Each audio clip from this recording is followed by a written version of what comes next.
Hello everyone. इस video में हम समझेंगे परचेजिंग पावर पैरिटी क्या होती है, क्यों परचेजिंग पावर पैरिटी के हिसाब से हम दुनिया की तीसरी सबसे बड़ी अर्थव्यवस्था बन जाते हैं, जबकि जीडीपी के हिसाब से हमारी जो रैंक है वो फिफ्थ हो जाती है।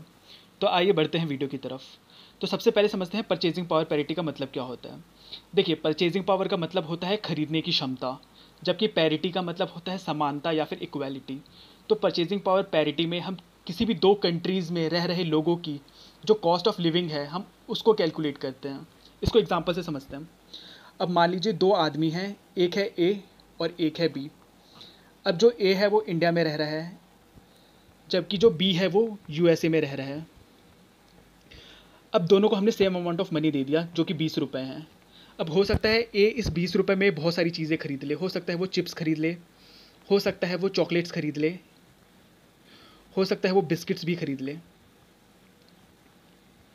लेकिन जो बी है, हो सकता है वो इसमें खाली चिप्स ही खरीद पाए और उसके रुपए ख़त्म हो जाए। ऐसा क्यों? देखिए, ऐसा इसलिए क्योंकि जो दोनों कंट्रीज़ हैं इंडिया और यूएसए, इसकी जो कॉस्ट ऑफ लिविंग है वो अलग है। इसका मतलब ये है कि मान लीजिए इंडिया जैसी कंट्री में आपके पास कम रुपए हैं, उसमें भी आप काफ़ी ज़्यादा सामान खरीद लेंगे। मतलब कम रुपए में भी आपकी जो स्टैंडर्ड ऑफ लिविंग है इंडिया में वो ज़्यादा अच्छी होगी इन कंपैरिजन टू यूएसए में। जबकि यूएसए में रहने के लिए आपको अच्छे खासे रुपए की ज़रूरत है। तो यहाँ पे परचेजिंग पावर पैरिटी का मतलब क्या है? पैरिटी का क्या मतलब है, सबसे पहले ये समझते हैं। देखिए, पैरिटी का मतलब है कि अगर दोनों के पास सेम करेंसी है, सेम अमाउंट ऑफ करेंसी है, 20 रुपये यहाँ पे, तो जो दो कंट्रीज़ हैं उनकी परचेजिंग पावर कितनी होती है, उनकी जो खरीदने की क्षमता है वो कितनी होती है। तो आपको पता चल जाएगा कि जो ए कंट्री है जैसे कि इंडिया, तो वहाँ पे परचेजिंग पावर पैरिटी जो है वो ज़्यादा बढ़ जाती है इन comparison to countries like USA, क्योंकि यहाँ की जो कॉस्ट ऑफ लिविंग है वो काफ़ी कम है। जो आप कम रुपए दे करके भी आप एक अच्छी स्टैंडर्ड ऑफ लिविंग जो है वो यहाँ पे व्यतीत कर सकते हैं इन कंपैरिजन टू यूएसए। इसको समझते हैं एग्जांपल से। अब मान लीजिए दो आदमी हैं, एक जो है वो छपरा में रहता है, जबकि दूसरा जो है वो मुंबई में रहता है। अब दोनों की जो मंथली इनकम है वो 5,000 रुपये है। तो आपको पता है जैसे कि मुंबई जो है वो इकोनॉमिक कैपिटल है इंडिया का, और साथ ही साथ एक बहुत महंगा शहर भी है। तो जो दोनों आदमी हैं वो 5,000 रुपये कमाते हैं महीने का। तो जो आदमी छपरा में रहता है, हो सकता है वो इसमें अपना रेंट दे दे, जो उसके घर का रेंट है वो चुका दे 5,000 रुपये में। जो भी उसके राशन का सामान है, ग्रॉसरी के आइटम्स हैं वो खरीद ले। हो सकता है जो उसके पास कैटल्स हैं जैसे काऊ, बफेलो, गोट्स, हो सकता है इनके लिए वो चारा खरीद ले। लेकिन जो आदमी मुंबई में रह रहा है, हो सकता है वो खाली रेंट ही पे कर सके या फिर रेंट भी पे ना कर सके। ऐसा क्यों? देखिए, सेम कॉन्सेप्ट। मान लीजिए ये जो 5,000 रुपये हैं ये मुंबई में रह रहे आदमी के लिए बहुत कम है, जबकि जो आदमी गांव में रह रहा है उसके लिए ये अमाउंट अच्छे खासे हैं, ठीक ठाक है। ऐसा इसलिए क्योंकि जो कॉस्ट ऑफ लिविंग है एक शहर और विलेज की वो डिफरेंट है। आपको कम रुपए में भी आप गांव में एक अच्छी ज़िंदगी जी सकते हैं in comparison to the same amount of money आप अगर किसी शहर में खर्च करते हैं। अब देखिए, आपको पता है परचेजिंग पावर पैरिटी में हम जनरली दो कंट्रीज़ को आपस में कंपेयर करते हैं रादर देन दो स्टेट्स के बीच में। यहाँ पे हमने इंडिया के ही दो स्टेट्स को लिया है, लेकिन इसको समझते हैं अगर हम दो कंट्रीज़ को आपस में कंपेयर करेंगे तो परचेजिंग पावर पैरिटी कैसे निकलेगा। तो देखिए, मान लीजिए दो आदमी हैं और एक जो है वो न्यू दिल्ली में रहता है, जबकि दूसरा जो है वो न्यूयॉर्क में रहता है। दोनों की मंथली इनकम सेम है, दोनों की अर्निंग लगभग सेम है, 1,00,000 रुपये 1,00,000 रुपये। अब जो आदमी न्यू दिल्ली में रह रहा है वो इस 1,00,000 रुपये में क्या क्या कर सकता है?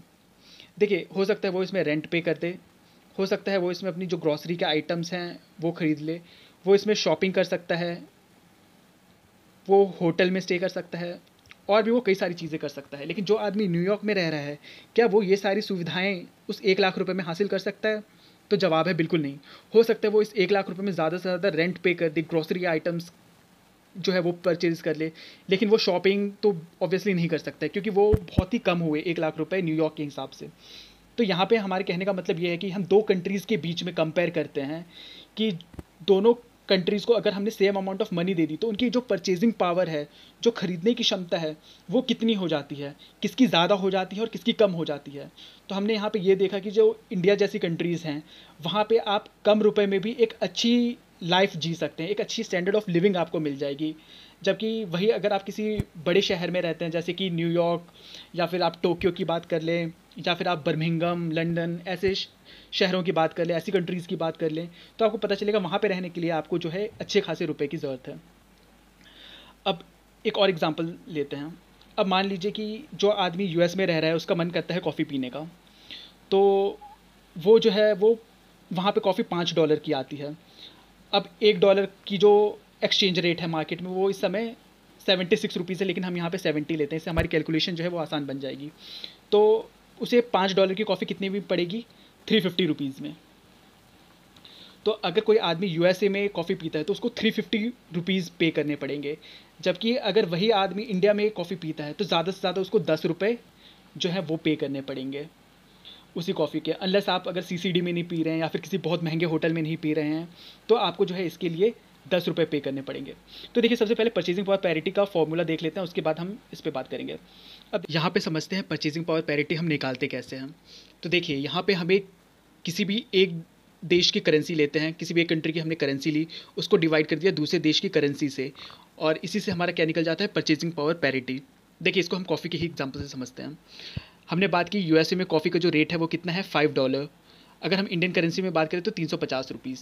तो ये जो है वो रेट है यूएसए में। इंडिया में रेट कितना है, 10 रुपये। जब हम इसको डिवाइड करेंगे तो हमें 35 रुपीज़ मिलेंगे। ये जो है ये वैल्यू है कॉफ़ी की। तो हम कह सकते हैं कि जो कॉफ़ी इंडिया में 1 रुपये में मिल जाता है, वही कॉफ़ी यूएसए में कितना मिलेगा, 35 रुपये में। तो क्या हम कह सकते हैं कि इंडिया और यूएस की जो परचेजिंग पावर पैरिटी की वैल्यू है वो 35 है? देखिए, बिल्कुल नहीं। ऐसा क्यों? क्योंकि सिर्फ एक कॉफ़ी तो है नहीं जो दोनों कंट्रीज़ प्रोड्यूस करते हैं, और भी कई सारी चीज़ें हैं जो दोनों कंट्रीज़ के लोग जो है वो कंज्यूम करते हैं, सॉरी प्रोड्यूस नहीं, कंज्यूम करते हैं। जैसे कि आपको पता है, एक बास्केट ऑफ गुड्स ही हैं जो सब कंज्यूम करती हैं। जैसे मान लीजिए एक बास्केट ऑफ गुड्स है, आप जाते हैं कहीं भी शॉपिंग करने के लिए जाते हैं, जहाँ पे आप ग्रॉसरी आइटम्स खरीदते हैं, तो आप एक बास्केट लेते हैं और जो भी चीज़ें हैं आप उस बास्केट में रखते हैं। तो आप जहाँ तक जब भी डेफिनेशन देखेंगे परचेजिंग पावर पैरिटी का, तो वहाँ पे बास्केट ऑफ गुड्स होगा। तो उस बास्केट ऑफ गुड्स का मतलब क्या है कि यहाँ पे हम कोई भी एक गुड्स नहीं लेते हैं। जैसे हमने बात की कॉफ़ी की, तो क्या सिर्फ कॉफ़ी ही लेने से हम दोनों कंट्रीज़ के जो परचेजिंग पावर पैरिटी की वैल्यू है वो निकाल पाएंगे? तो जवाब है बिल्कुल नहीं। इसके लिए हमें कई सारी चीज़ें चाहिए होती। तो बास्केट ऑफ गुड्स में आती क्या क्या चीज़ें हैं, आइए उन्हें देखते हैं। देखिए, पर ये जो बास्केट ऑफ गुड्स है इसमें आपकी ग्रेन्स आती हैं, मिलेट्स आती हैं, वेजिटेबल्स आती हैं, fruits, car, bikes, electronic items, कई सारी चीज़ें आती हैं, बहुत सारी चीज़ें आती हैं। तो किसी भी देश के लिए ये कैलकुलेट कर पाना बहुत ज़्यादा मुश्किल है। तो बेसिकली इसको कैलकुलेट कौन करता है? देखिए, इसको वर्ल्ड बैंक जो है वो कैलकुलेट करती है,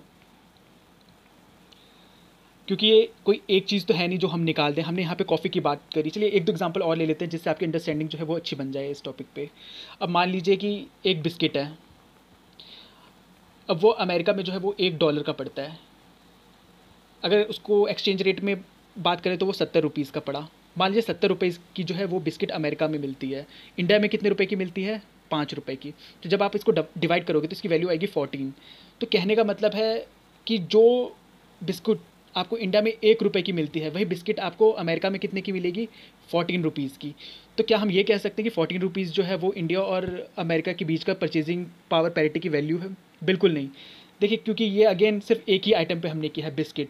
इससे पहले हमने कॉफ़ी पे निकाला है। ऐसी कई सारी चीज़ें हैं। हमने यहाँ पे बात की ग्रेन्स हैं, मिलेट्स हैं, वेजिटेबल्स हैं, फ्रूट्स हैं, कार्स हैं, बाइक्स हैं, कई सारी चीज़ें हैं। तो इस पे निकालना बहुत ज़्यादा मुश्किल हो जाता है, इसलिए इनकी जो वैल्यू हमें वर्ल्ड बैंक देता है हम उसी को यूज़ करते हैं। तो यहाँ पे वर्ल्ड बैंक की इस लिस्ट को देखते हैं। ये जो डेटा है ये 2019 का है। आप यहाँ पे देख सकते हैं कि जो इंडिया है परचेजिंग पावर पैरिटी के हिसाब से उसकी वैल्यू कितनी है, 21.21। इसका मतलब क्या है? देखिए, इसका मतलब ये है कि $1 की जो वैल्यू है वो कितनी है, 21.21 रुपीज़। आपको पता है कि अगर हम एक्सचेंज रेट की बात करें तो उस हिसाब से $1 की वैल्यू कितनी है मार्केट में, आज 76 के आसपास है। तो यहाँ पे $1 का मतलब क्या हुआ कि अगर आपके पास यूएस में $1 है तो उसकी वैल्यू कितनी है इंडिया में, 21.21 रुपीज़ की। अब देखिए, यहाँ पे मान लेते हैं कि मान लीजिए इंडिया की जो टोटल जीडीपी है वो 420 रुपीज़ है। यहाँ पे हमने हाइपोथेटिकली माना है, क्योंकि हमें पता है कि जो इंडिया की जीडीपी है वो बहुत ज़्यादा है, वो लाखों में है, लाखों करोड़ में है। तो क्योंकि कैलकुलेशन जो है वो बहुत ज़्यादा मुश्किल बन जाएगी, इसलिए हमने एक सिंपल सी वैल्यू यहाँ पे डाली है। अब एक्सचेंज रेट के हिसाब से अगर हम इसे डॉलर में कन्वर्ट करेंगे तो हमें पता है कि 76 जो है रुपीज़ वो $1 की एक्सचेंज रेट वैल्यू है, लेकिन हम इसे 70 लेंगे, इससे हमारी कैलकुलेशन आसान बन जाएगी। इससे भाग देने पे जो हमारी वैल्यू आएगी वो $6 की आएगी। तो हम ये कह सकते हैं कि जो हमारी इकोनॉमी है जीडीपी के हिसाब से वो कितनी है, $6 की। किसके हिसाब से, जीडीपी की। जीडीपी के हिसाब से वो $6 की है। लेकिन वहीं अगर बात करें हम परचेजिंग पावर पैरिटी की, तो मान लीजिए हमारी टोटल जीडीपी 420 रुपये है। अब जो वैल्यू है हमारी परचेजिंग पावर पैरिटी के हिसाब से वो 21.21 रुपीज़ है, लेकिन हम उसे 21 लेंगे। तो जब हम इसे भाग देंगे तो जो हमारी वैल्यू है वो कितनी आएगी, वो आएगी $20 की। तो परचेजिंग पावर पैरिटी से हमारी इकोनॉमी का साइज़ सीधा बढ़ गया। कितना बढ़ गया, देखिए यहाँ पे $6 था, यहाँ पे $20 हो गया, तो $14 से जो है हमारी इकोनॉमी का साइज़ सीधा सीधा बढ़ गया।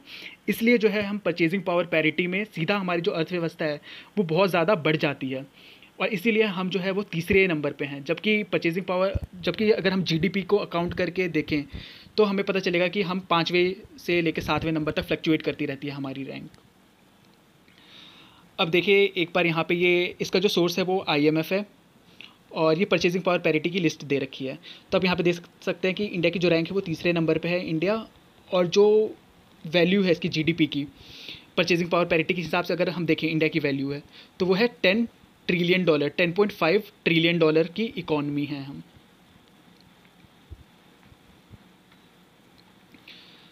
जबकि अगर हम जीडीपी की बात करें, नॉमिनल जीडीपी से हम 2.9 ट्रिलियन इकोनॉमी, $2.9 ट्रिलियन की इकोनॉमी बन जाते हैं।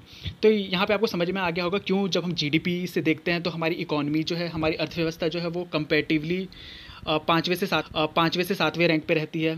जबकि हम परचेजिंग पावर पैरिटी के हिसाब से देखते हैं तो जो हमारी रैंक है वो घट के तीसरे नंबर पे आ जाती है। आशा आपको ये वीडियो पसंद आया होगा। अगर आपके कोई डाउट्स रह जाते हैं तो आप उन्हें कमेंट सेक्शन में डालें, मैं कोशिश करूँगा उन सारे डाउट्स को लूँ। और ये इस वीडियो का एंड है। Thank you.